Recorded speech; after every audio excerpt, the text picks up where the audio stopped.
am the host of this show, a show dedicated to progressive rock and other forms of rock music. Sorry, a little bit of a nose leak today. So anyways, we're here today to do the mini-series that we're doing for this month, or one of the two mini-series, but this one here is ongoing once a week.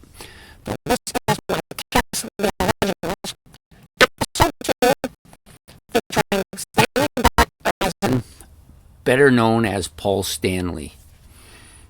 So Paul Stanley, born January the 20th, 1952, 71, and in a few days he will be 72. Yes, it's his birthday coming up. Joined the band in 1972 from Wick.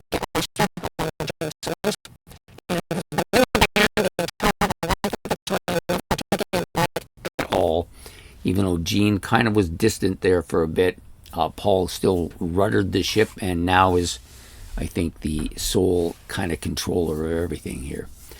So he played vocals, of course. He was the vocalist and a guitar player in this band, doing lead parts on some songs as well, not just...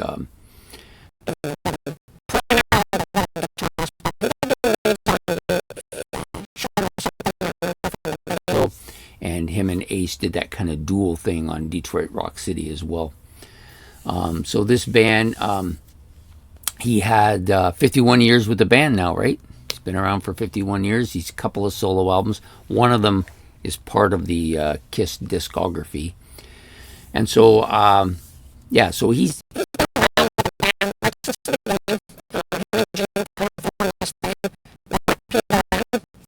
Eventually they all picked and brought in Ace.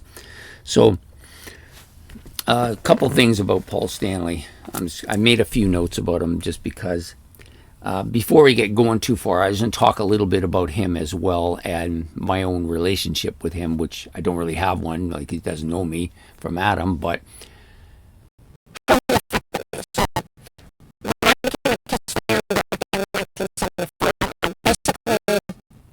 wanted to see them because of Gene Simmons.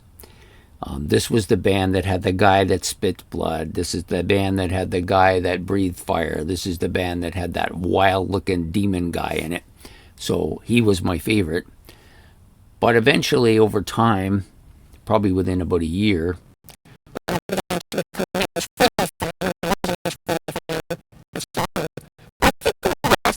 dozen years or so, I've grown to like Paul the most. And I think the reason being is, and I may take some hits for this, but I think Paul has the most conservative of them. Not that they're anywhere near conservative, because this is a band that was very flamboyant. But I think he's been the more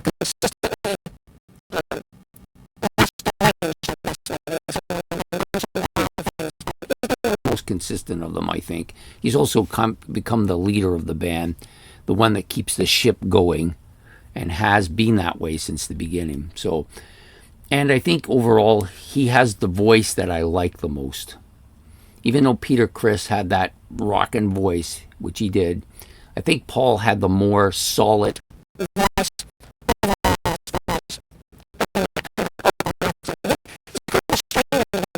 He has this voice that's very smooth, almost operatic in ways, but at the same time it has that New York accent to it. Yeah, it's kind of funny, but I do like it quite a bit. And a lot of stuff that he did, especially later on when his voice became more distinguishable from the rest. His voice.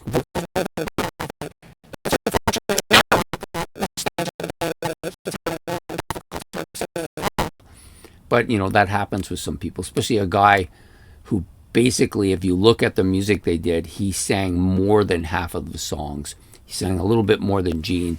I think if you were to add up all the songs from everybody who sang in the band, he probably sings as much as anybody or everybody else combined.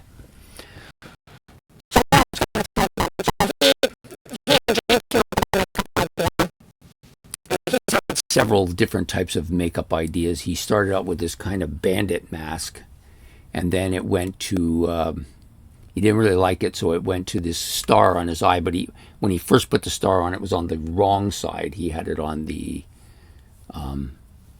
this side, on the left side. And then he decided to put it on the right side.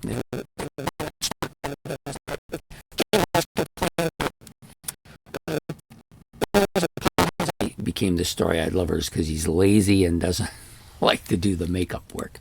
Well, I don't know that if that's the case or not, but that's what Gene thought, anyways. So some other things about him.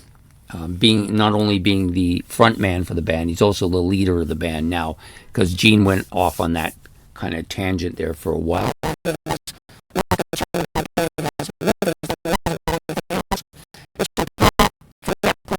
Kind of took over the band and has kind of been steering the ship since then.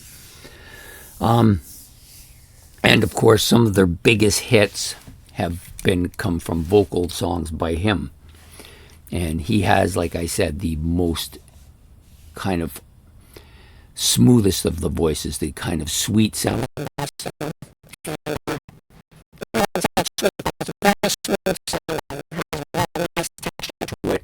And he can do the high falsetto stuff as well, which you don't hear from the others, although Gene has done a little bit of that on his own solo album, but pretty much it's been Paul doing that. So having said those things about him, I would say his vocal strength is his strong suit here, and his front presence. And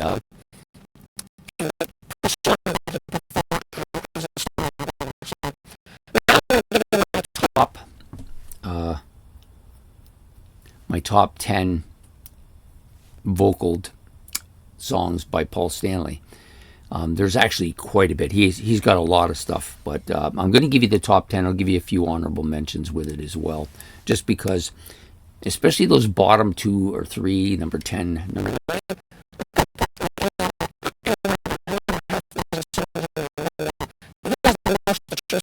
any of them as well. And most I discovered got a lot of songs that I really like him singing. So we're going to put the book away. No, I don't need that. So number 10 for me comes from, and we're going to give you the props for this particular part. So number 10 comes from this album, Kiss Alive 2.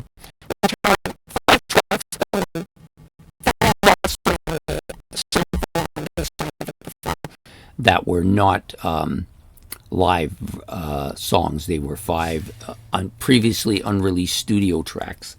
And the one song, which is the first song on that side, is called All American Man. I like this track. It's kind of heavy. The guitar,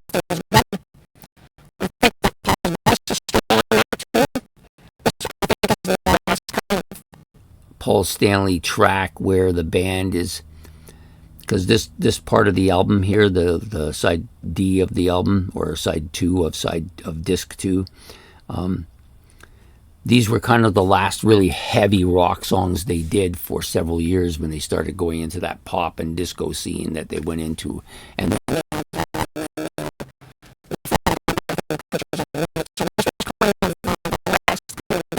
song that he did. But I like this song a lot, and really shows off of his vocal strengths as well.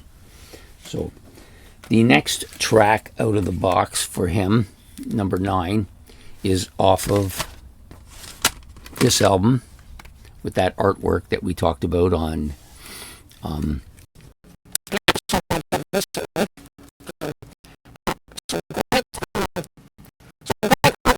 this album, but also the song that I chose for number 9 is Love Gun. This was a staple in their concert, on their music, in their concert as well. They play this song a lot. It's always been one of my favorite of their songs. It's got that catchy poppy beat.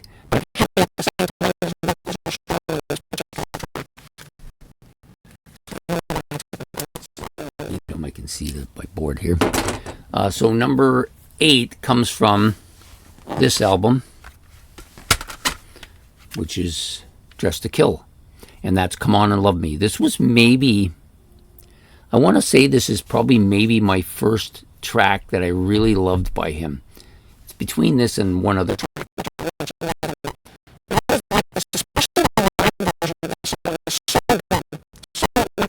And so much strength on this album. So Come On and Love Me. Released them. And all these songs, unless they're all written by Paul Stanley himself, unless I tell you otherwise, and then which will happen on this next one. So number 7 comes from their debut album, the first track that they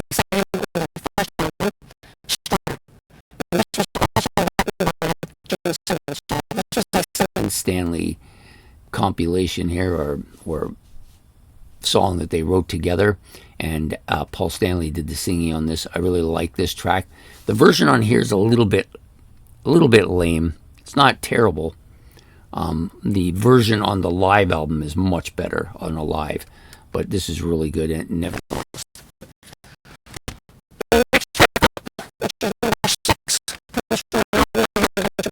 lately, and that's this one, Destroyer. The song on here is Flaming Youth, which is one of 2 or 3 tracks that I really like. I still really like on this album. So Flaming Youth is one of those tracks. This was a rare jewel, and I think, I could be wrong, but I think this is the only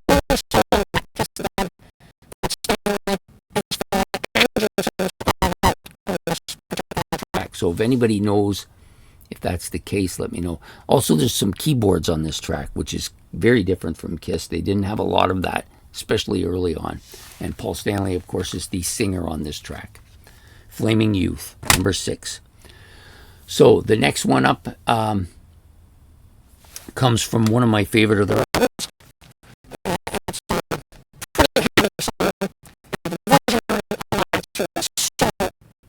bombastic and good. Making Love from a Rock and Roll Over. Such a really good track. I really like this track a lot. Next up, the number 4 song comes back to this album. I Stole Your Love from the Love Gun album.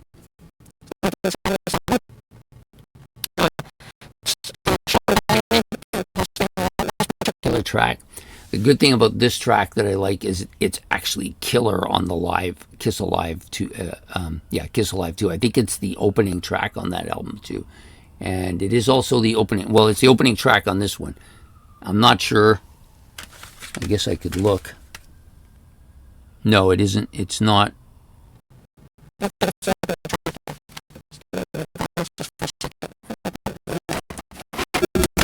I think it's not the opening track on Alive 2. I thought it was, but it's... No, it is. No, it's Detroit Rock City was the opener, of course. I don't know why I got confused there for a minute. Anyways, it's the opening track on this album. Really good. Really well vocaled by him. I think it's one of his best songs. Definitely one of my favorites.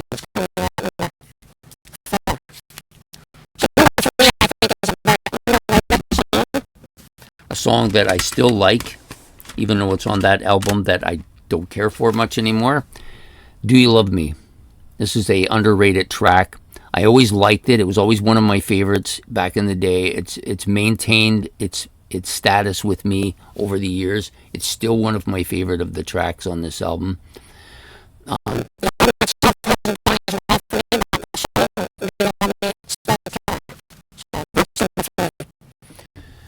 Number 2 has been one of my favorite tracks by him for a very long time, and that's Got to Choose off probably my favorite studio album by all 4 of them together, as opposed to some of the solo stuff, which I do like quite a bit. But studio album wise, this is probably my favorite.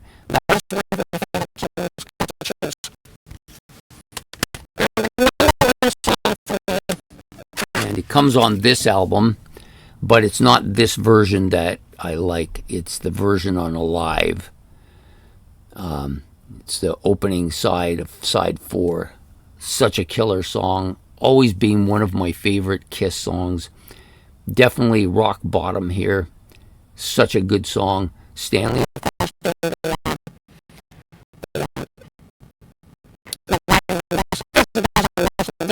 I forgot to mention was Do You Love Me also has Stanley and Bob Ezrin wrote that one. So real catchy tune.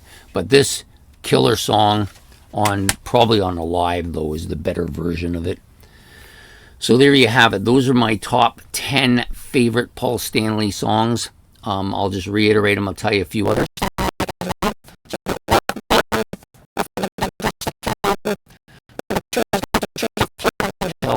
Number 3 is Do You Love Me off of Destroyer. Number 4 is I Stole Your Love off of Love Gun.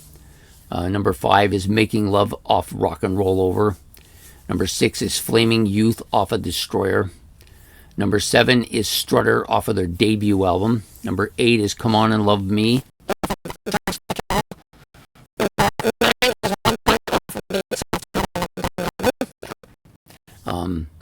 And number 10 is All American Man, which is on side 4 of the Alive 2 album. Now, some of the other songs I like that were close to making this, Mr. Speed, I almost was going to put that on there, and then last minute I said, you know what, I've already got 2 songs off of that album.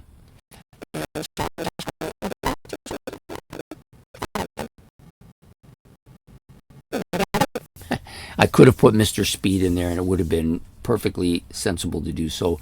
Some of the stuff on his solo albums, songs like Wouldn't You Like to Know Me, that was one that I had thought to put on there, but I thought, you know what? He just has so many songs, I don't think I want to take something off of his solo album and put it on there.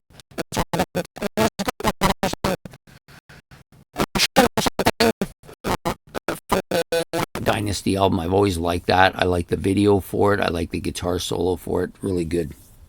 And Lick It Up, which is Creatures of the Night, the self-titled album from the Creatures of the Night, and Lick It Up, the self-titled song from the Lick It Up album. Both of those I like. Now, I know some people are going to say, well, you don't have anything here from the...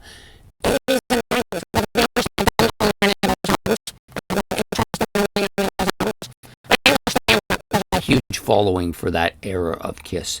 They were big at that time period. After their initial big period, they had this little kind of period of time, about 3 or 4 albums where we were really not sure where they were going to go. And then they started going in that direction, and they had a huge following with people in that era.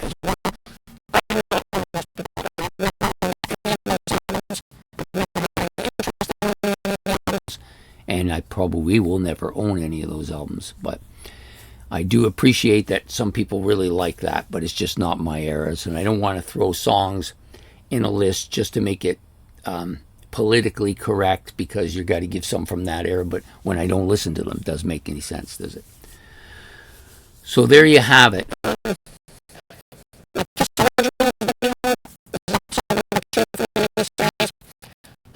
Featuring none other than lead singer, rhythm guitarist, and frontman Paul Stanley. So I hope you enjoyed this episode, and we will see you next Sunday night. Please hit the like, please hit the subscribe, make your comments about Paul. Anything I forgot, put that down there. If there's some things that you think that I forgot.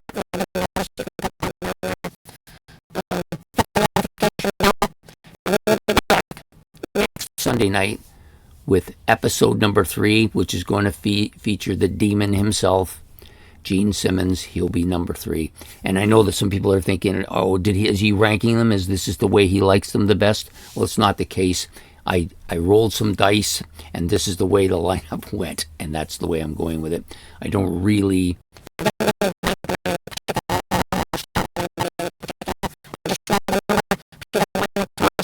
first. So anyways, I hope that you enjoyed this episode, and we will see you next week. Take care and have a good night. Bye.